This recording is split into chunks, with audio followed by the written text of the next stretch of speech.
And I can. Well, welcome everybody to the Behind the Art Inspiration podcast. And I'm in Georgetown in this incredible studio space that I just found. How many floors? Well, three floors, 2 active floors. Upstairs is my studio, and then on the street level here is, it's a gallery, but it's more that it's a comfortable lounge area. So when I open in a few days, coffee's going to be brewing, Yep. music's going to be playing, and it's going to be. And not just for the opening, but like always, that's the environment I'm trying to create is an inviting, sort of, very comfortable neighborhood space where you can, I have a whole library of great art books and other things, magazines and I want to introduce you. Okay, before we go too far. Robin Davisson. This is Robin Davidson, and she's a Georgetown artist. And tell us a little bit about what you want to tell us about. You started to tell me, and then I was like, ooh, let's do a podcast. Yeah. Okay. Well, so I was saying that the kind of the driving concepts for this new space were 3 things. The first one that I, had always heard people say but hadn't experienced directly myself is the idea that when somebody buys a piece of art, it takes on infinitely more meaning when the artist and the collector connect directly. Yes. And I had that experience. My first gallery representation started this summer, and a wonderful gallery. Wonderful gallerists, and they actually know me really well. But even that, they can't tell my story, and the way I can tell my story. That's true of all of us. And so, and I had some experiences with that this summer, meeting people who actually purchased some of my art through the gallery and connecting with them after the fact, and we've become friends. And it's really quite. It's pretty profound, actually, what happens, when people understand more about the artist and their story, right. and also the story behind the piece, right. The piece and the person. So that's the first thing. The second thing is that, a lot of galleries, not all of them, but a lot of galleries kind of follow the traditional white cube model. Where you walk in and it's white walls and very starkly furnished, if anything, and for my own personal experience, I often felt intimidated by that and feel intimidated by that, and so I the message of exclusivity can come through in a setting like that, and so and I just subscribe to the idea that art should not be exclusive. It should be totally accessible. And so I wanted to create an environment that was warm and welcoming and friendly and invite people in, Well, this is that, because right when I walked in, did you get that feeling? I got really excited. Yeah. I did. Good. Yeah. And the exposed brick and the beams and the wood floors, and then setting it up as a comfortable space where, the music's going to be playing, the coffee's going to be flowing, the energy's going to be flowing in here. So, and then the third piece that I think is maybe the most unique, at least for around here, the concept that the artist studio is seen as a kind of a mysterious and secret place where the doors are closed and people don't really know what goes on in there. Mm-hmm. And so my studio, which is upstairs, is going to be open all the time. I'm going to be up there. I'm just going to be whatever I'm working on. When people come in, they're going to be invited to come up and see what I'm working on. And we can talk while I'm working and share, sort of share the creative energy, mm-hmm. and I want to bring people along. You know, there's this frequent fallacy. People think they're not creative. I believe everybody's creative. I mean, I'm a good example of somebody. I spent my entire career as a scientist. Oh, wow. And I left that career to do this. And, you know, and if you had asked me, you know, 5 years ago, are you creative? I would have said, no, not really. No, I'm really not. I can't do that, you know? So I'm a living example of how if the right spark happens, it can open up a whole new world. So Can you take us up? sure, yeah, let's go. Let's go. I'm in the process of, it's actually cleaner than it was because it was a huge mess up here, and it's going to be a mess, but for the opening I needed to, like, you know, sort of get it in shape a little bit. So, and I'm still in the process of hanging paintings and stuff, kind of sitting all over. Awesome. But this is the place. Yeah, this is where I'm working. I'm going to peek out the window real quick. Yeah, so what you see out that window is, that's Katie's Alley. Yep. And there's Cafe Leopold, which is one of my Cafe favorite Leopold. places. Yep.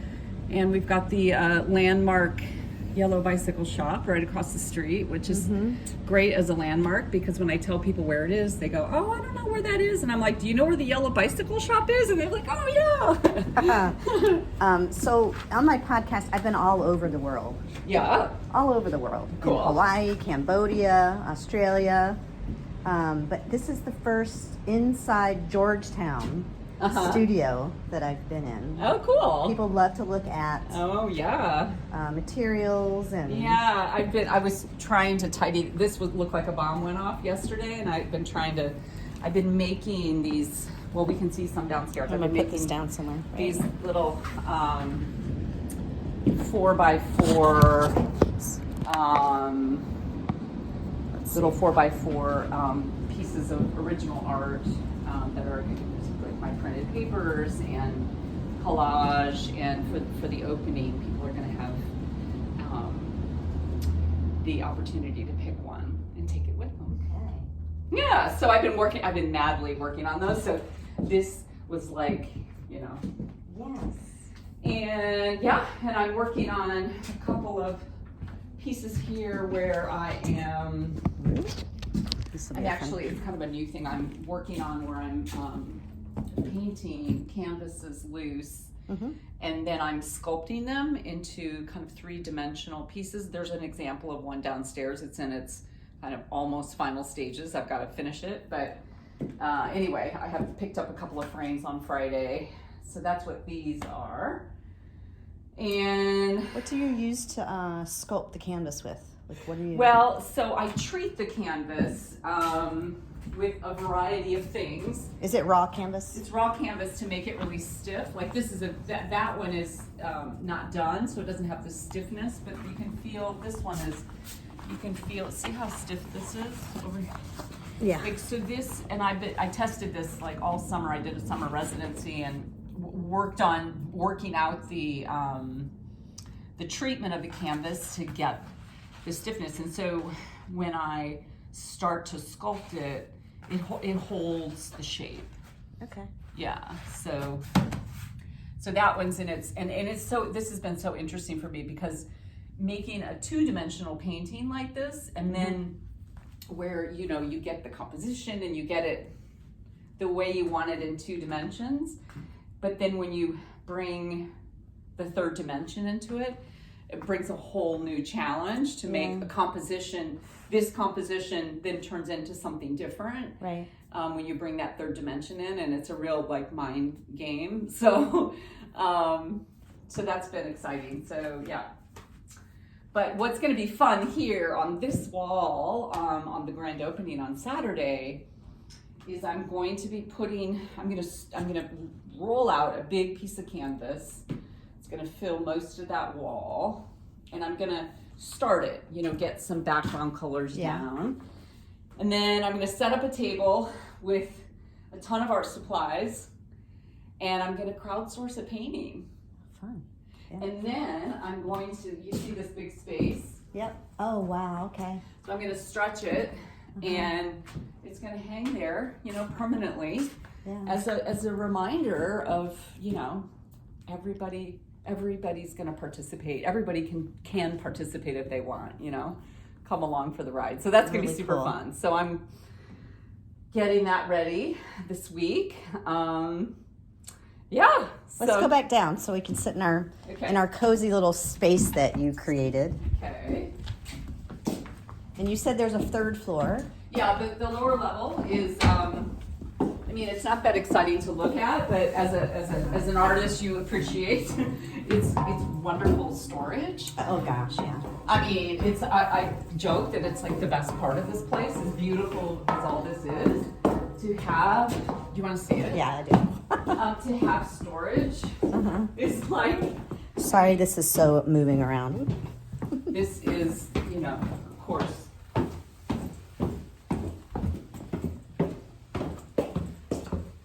Yes. Oh yeah, everybody needs this. Everybody needs this, right? Mine would be full. Yeah, and I've got a bunch of stuff. I was working out of my house until this, and all this stuff was piled in our house, and so I'm still moving. In fact, my husband's bringing over a big box of canvases this morning. So, do you shop mainly at Blick here when you're in Georgetown? Actually, no. Those things are things that I order online. When I want to go into I go to Plaza. Okay, you'll have to tell me when we're done where that is, because it's up in Bethesda. I'm needing to go there today. Plaza is the best. It's local. Okay. And it's a great shop. I love it. Okay. And the people there are they're all artists, and they all know what they're doing, and super helpful, and it's just really friendly and feels like a kind of a neighborhood shop. Okay, I like that. Yeah, different than Blick. I get things at Blick, but the things like this are things I've ordered online. So okay, let's go back. Yeah. So when I go out to Hawaii, it's always a trip trying to find the art supplies. They are far and few between. In Hawaii, really? On the island of Kauai, specifically. Yeah, they actually have their art store inside of an Ace Hardware. Oh, well, that's kind of fun. Yeah. Let's see, where did I have this? I do love Ace Hardware, so. Yeah, it's called Ben Franklin. Oh, is it like the Ben Franklin here? Maybe. Like the hobby shop? Yeah. Okay, is there anything else that you want to tell our fans here? Well, what are the questions that you normally ask your guests, and there's no normal. There's no normal. I show up and I just ask little questions. How about let's see, where can they find you on social media? Yeah, well, Robin Davidson Art is my handle, my main account. But then I also just started a new one for this place. Oh, wow. Okay. With this place is called Studio Lab RD. So it's Studio Lab _RD. So that's a new account, and that's the account I'll be using on Saturday for the opening. I'm going to be posting the stories. I have a videographer coming who's going to capture the day. So that's where I'll be posting. And what time is that? So it's 10 to 5 on Saturday, and the 26th. Invited? You are invited. Okay, good. Yeah, you are. I'll have to put you on my list. Okay. Yeah. But you are, of course. Okay, Anybody, great. everybody, Okay. Yeah. Well, we'll say goodbye. Goodbye. And this was fun. Yeah, So, Carolyn and I, we just met. Like, we know That's each how other. I do this. We know each other on Instagram, and she said, I'm going to be in Georgetown. And I said, sure, come on by. So, we literally just met 5 minutes ago. So I'm on the events committee of Georgetown Main Street. Oh, yeah. And I know Rachel. I think I'm going to kind of be heading up the art all night this year. I did art all night for Callaway. I did too. So I painted. You painted the church. Yeah. I remember you DM'd me around that time, and I was at Callaway that night, and you were doing, so I couldn't see you doing that. Right. So I'll have a more integral part in that, and I have this idea of really bringing more artists out. Yeah. To live paint. Oh, good, for live painting. Yeah. So Yeah. I'll probably hit you up.